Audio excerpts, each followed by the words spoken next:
Good morning, everybody. Good morning, all of those wonderful people out there looking to start their day with a crazy, crazy adventure. Yes, we are two crazy health coaches bringing you the cutting edge and information on health and wellness and other cool stuff. That's correct. So what we've got today is a very interesting show, kind of inspired on the idea of the time change in spring and everything that's happening right now, moving things towards the idea of getting yourself motivated and activated right when, of course, it feels probably the hardest and most unique sort of concept that we have going on. So, like I say, this day is kind of an interesting day, being out there because your body's just starting to finally want to kick in and adapt, and you're maybe waking up 40 minutes later or an hour later than you actually feel like you normally do, because you don't have all those correct signals there still,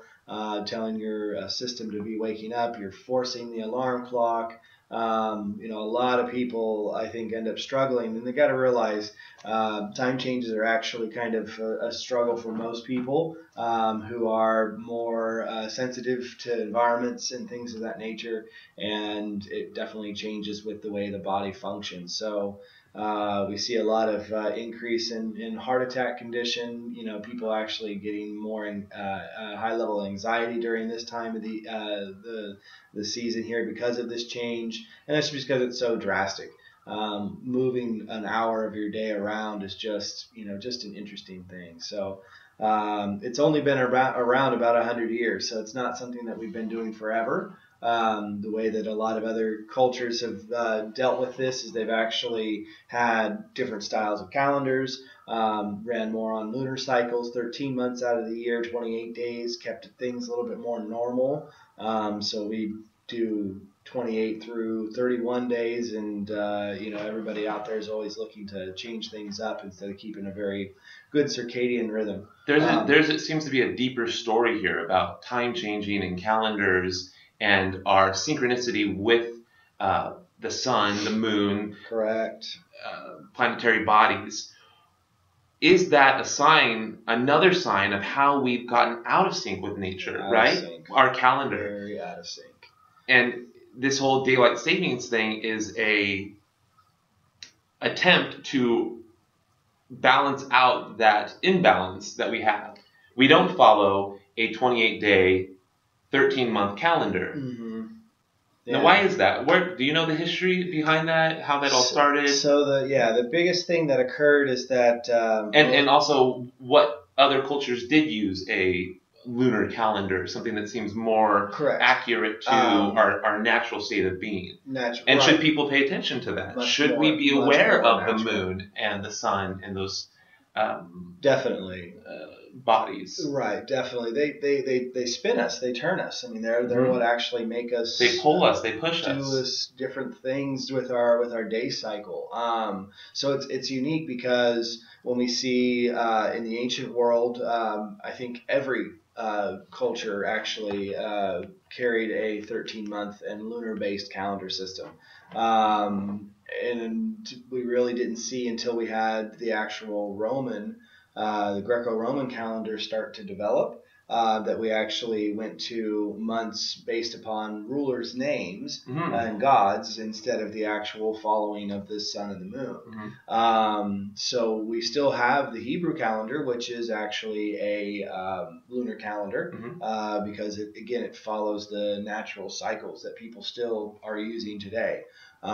So if you are wanting to kind of step into understanding how that principle comes about, but it is interesting. If somebody wanted to have a conspiracy theory about it, you could almost look at our current calendar as a way of forcing people to be out of sync with nature. Correct, with nature, and just we all have that same philosophy, that same feeling in us that actually says, why do we have the 30 days has September, all the rest? I mean, why would we set it up that way when there's a very, very quickening understanding that the moon sets a 28-day cycle? Very unique thing in the news is that Nassim Haramein just essentially found that the solar rotation of the internal the internal structure of the sun is 27.68 days, and the actual movement around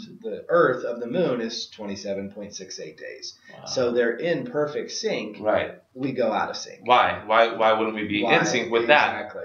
That's so obvious. So obvious. So I'm advocating that we get back to a lunar calendar. Even if not on a whole, crazy ideas. We can just start following it. It's kind of like voting with your dollars. If we all just start going by the lunar moon, there's getting in sync with the moon, for women and their moon cycle, right? Yeah, they have a lunar cycle. And there's some cool hacks you can do. I've heard about sleeping in a blacked out room most of the time, but then when you're in that full moon cycle, actually opening the windows and letting your body receive the full moon light, and over time you will get in sync with the moon. That's correct. And I'm sure there's many other implications of I don't even know what, but hormones, circulation in the body, your ability to uptake and detox, because there would be an optimal if we're going with the tide of the moon, so to speak, or the tide of our body, there's going to be an intake phase and an outtake phase, or a detox phase, right? So those are two examples of why being in sync with the moon, or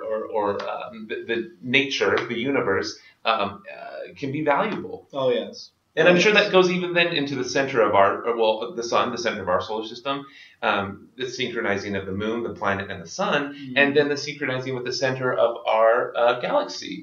There's going to be implications there. There's going to be some 27 point whatever ratio. There's going to be a fractal ratio that's going to go all the way from the center of our galaxy into the center of our cells. Correct. I would imagine. Oh yeah. I mean, that's where it's all wonderfully interconnected. So we had a falling out from that system. You're talking about Gregorian. No. Yep, Gregorian calendar, and the mathematicians essentially sat down and tried to calculate what they believed was the right way of telling time. And in doing the mathematics and using silly scientists, using that instead of the actual just easy governing signs that are surrounding you to set that calendar in motion, that's where we do get a lot of very distinct issues. I think people who are, and the more sensitive you are, the effects are actually intensified, sometimes 100,000 fold. I know people who they are pretty much so far out of sync by the time they hit the end of the 28-day calendar that the last 3 days of the month that their whole body just doesn't function. They can't wake up. They've got no energy. Everything is set apart. And that just shows how the body should be doing something different at that point in time. And you can reprogram yourself. There's a very good, routine in the rewilding sort of